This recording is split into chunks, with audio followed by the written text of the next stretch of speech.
સુરતના વરાછામાં ગેરકાયદે ગર્ભ પરીક્ષણ અને ગર્ભપાત કરવાના આરોપમાં ઝડપાયેલા ફાર્માસિસ્ટ રામ ગોપાલ ખંડેલવાલનું પોલીસે કાઢ્યું સરઘસ.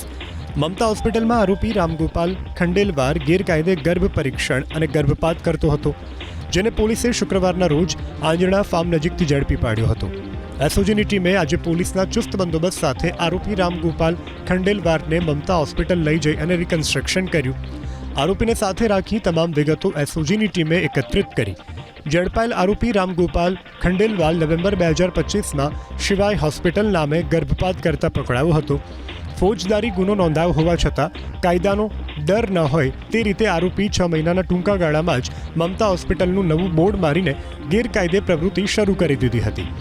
આરોપી એટલો બેખોફ હતો કે 10,000માં તે ઘરે જઈને ગર્ભ પરીક્ષણ કરી આપતો અને 15,000 રૂપિયામાં અસુરક્ષિત રીતે ગર્ભપાત કરી આપવાની સુવિધા પૂરી પાડતો.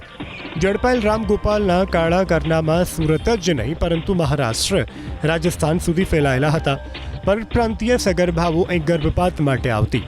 આરોપીની પૂછપરછમાં અનેક મોટા નામ અને આ નેટવર્કમાં જોડાયેલા અન્ય એજન્ટના નામ ખુલે તેવી પોલીસને શક્યતા છે.